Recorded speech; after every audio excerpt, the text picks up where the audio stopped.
Kid Rock was here a couple of weeks ago, and he said, "I want you to meet Trump." He said, "I'm going to take you to the White House." So now we're going to do that. I think And that's a like, good there will be conversation. lots of people on the left who will be like, "How dare you talk to this man?" I was like, Yeah. "Fuck you. You know, I'm not playing this game that you mean girls play, where Yes. like, oh, you know what? You can't sit at my lunch table because I'm just not talking to you. Not Yeah. talking to you, you lost the election. Who the fuck do you think you have to talk to? Yeah, You know, it's yeah. one thing if you win it. Yeah, It's yeah. another thing if you lose it. You gotta You start kind talking of to people. have to talk. And I see Gavin Newsom is doing this now. He's changed his tune. He's got a podcast, and the first guest was Charlie Kirk. I thought that was You know, brilliant. You and have to he yeah. mentioned me. He said, like, I'm noticing what Bill does. Talks to both sides. Like, is left leaning, but not afraid to criticize the people on his team. Like, we got to get more of this going. They always say This that has to become the center. This has to become a real center. Right now, it's like it's a few lonely islands that need to like become a bigger fucking sandbar. Yeah. No, for real. You're right. Like, it needs to be. We got to talk about Bill Maher today. Because Bill Maher is probably going to get himself in some deep water here. Because, of course, he's a part of the left, and he has criticized Trump time and time again. But he has recently come out and said what you just heard there, plus more, and kind of just agreeing more with right-leaning things and Trump a little bit more. And, of course, we know how the left is. If you agree with anything that the right says or does, you're automatically labeled as a far-right extremist. Obviously, Bill is not on the right. I would even call him necessarily a centrist. I mean, he's closer to the middle than the far left, but let's, like, I think we have a skewed, and you guys can let me know your point of view on this, but I think we have a little bit of a skewed view of what the center actually is, because the left has gone so far left. The moment that somebody comes just a little bit closer, you know, they're actually in the image versus outside of frame. You know, the moment that they're here, we're like, oh yeah, they're a centrist. And it's like, that's actually not the center. Going way over here would actually be the center. You guys have just gone so far left. So that's where I think Bill is. Like, he's just barely in the frame, you know, kind of deal. He's not like far left, way out. He's just barely in the frame. I wouldn't call him a centrist, but that's just me. Y'all can let me know how you feel. So he took a trip to the White House as well. But I also have a clip that I want to play to illustrate why I say Bill is really getting himself in some deep water. So with that being said, let's dive in. The heads of NPR and PBS testified before Congress this week amid accusations of liberal bias. Should the government continue to send taxpayer dollars to public broadcasters? Well, a little background here. I mean, they've been after them the Republicans have wanted to get rid of PBS for as long as I can remember. This crowd will probably do it.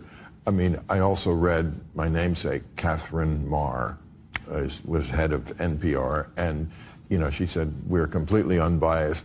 Give me a break, lady." I mean, they're crazy far left. So, I mean, I think we're past the age, really, where the government, first of all, why do we need to subsidize? Why can't we have outlets like this? And we're so polarized. These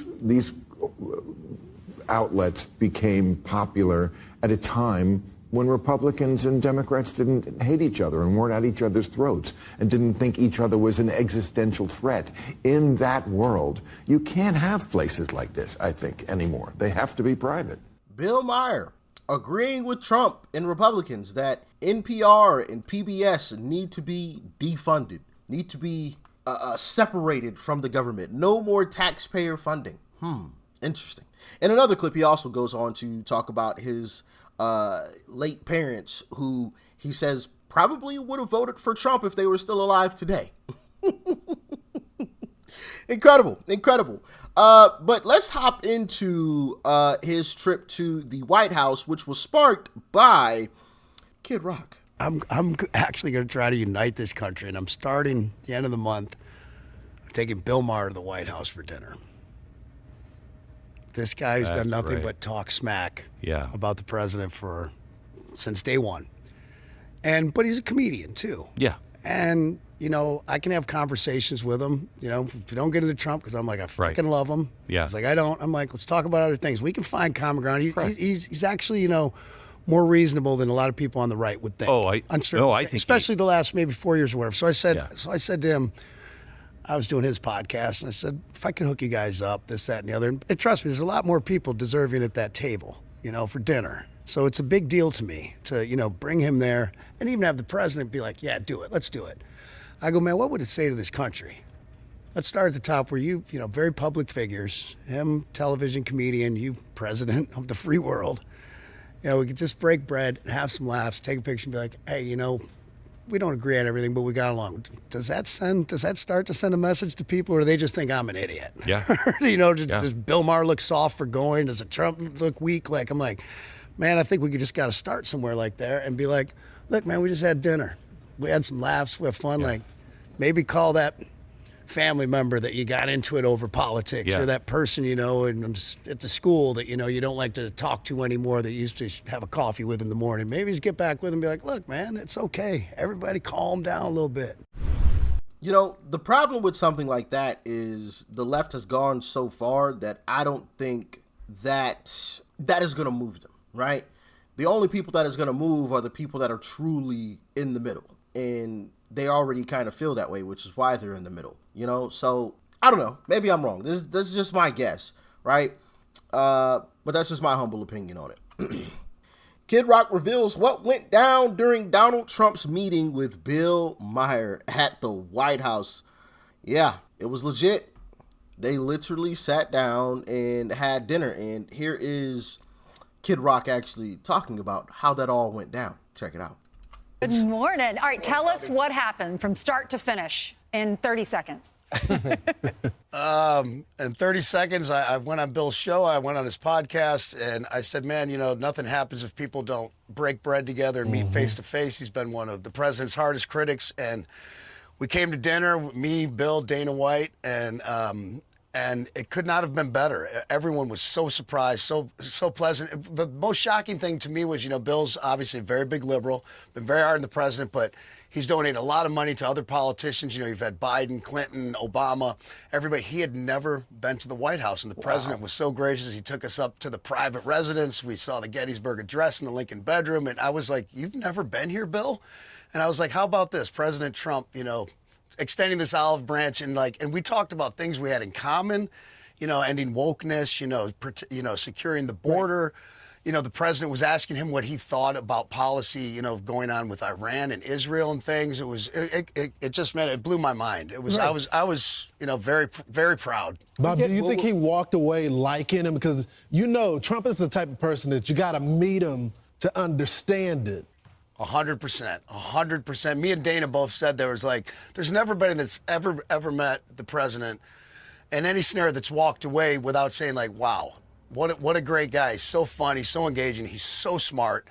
And absolutely, Bill even said to me, you know, after that, he goes, wow, that was, you know, everybody's mind was kind of blown. Even the president's, right. I think, because the president called me late night last night, and, you know, everyone was a little suspect about going into this, and even the president kind of alerted to me a little bit like, what do you got me doing? Right. And I go, man, we're just trying to show people that, you know, even though we've been pretty hard on each other, that when you get face to face, maybe we could have a little more civility in this country and try to bring people together. You know, and that was my whole intention. You know, that was so important because so many people now are in their own little silos and they don't even talk to the people across the street because they voted for somebody else. You showed that two of the biggest, most vocal people on both sides of the aisle can break bread, have a good time, and ultimately, I'm sure you took a bunch of pictures. We did. Well, we kind of checked our phones. You know, the president put his phone on a table, and he said, everybody, you know, and the guys kind of took ours. And the White House took some pictures, which I'm sure they'll put out at some point, because I can't wait to have one of those. I was clowning around the White House all day, taking pictures in the bowling alley and this, and running around in my flashy, as your son called it, Peter, in my get shot out of a cannon suit. That was funny. Evel Knievel. Right. So you did this, you set this up. Do you sense that anything will change with Bill Maher's show from here? Because I think he's been very fair, to be honest, out of all those shows. What do you think? That's my hope that, you know, that, you know, and God bless Bill, too, for, he even said going into this, he goes, because I go, Bill, I know, some of this Hollywood stuff, it would be great for you to get thrown out, and it'd probably be good for you to double down and be like, I can't stand this guy.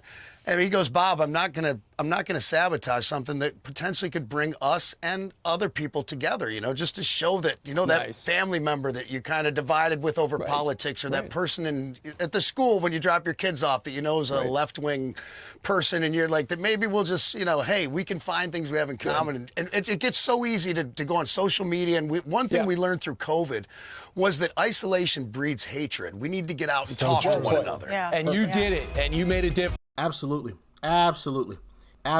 Isolation breeds hatred. When you don't get to talk face to face with individuals, I think it's easier for that hatred to be there. Not from folks on the right, mainly. Are there probably some? Sure. I mean, of course, there's always going to be your outliers. But I feel like for the most part, people on the right are willing to speak with folks on the left. It's just not reciprocated. People on the left aren't willing to talk to us. They call us all types of names and yell at us and scream at us, and that's why I came up with the phrase, when the facts come out, they run, because it's the truth. When the facts come out, they run. And it's honestly a shame because we can never really sit down and have a true and open and honest conversation about stuff. But one thing that I did notice there is Trump's a smart guy, man. I don't know if you guys caught it, but he said that Trump was asking Bill about some of his thoughts on some of the policies and things that are going on in and around the White House, right? And I think that's smart. So Trump understands, this is where some folks, or this is what some folks on the left are kind of thinking. This is how I can navigate. Like I feel like that's smart. Knowing what the other side is thinking, I think that is a very, very intelligent move. Okay, just in terms of just trying to strategize and win, right? Obviously, midterms are quite a ways away, so we have plenty of time, and I think Trump is doing a fantastic job with everything. I mean, just because things aren't the greatest at the moment, I'm not worried about the midterms, because this is the way you want to do things. You want to, if you got to tear something down to build it up, if you got to make it ugly for a little while, you want it ugly at the very beginning when it doesn't really mean too much, because the midterms or the next election is, 2 years away or 4 years away. You want to make it ugly at the beginning, so by the time midterms roll around, everything's looking great, and I think that's what Trump and his cabinet are attempting to do. Okay, so, but y'all let me know what you think, man. I personally don't think this is going to change too many minds. I think the minds that were going to be changed have basically already changed to, closer to the center, or switched over to the Republican ticket. And the rest of the folks are far left, so they don't really give a crap. And they're probably, we're going to protest Bill Maher because he talked to Trump. We can't humanize Trump. He's not human. Some type of BS like that. But maybe I'm wrong. Y'all talk to me. Thanks for tuning in as always. Peace and love. I'm out.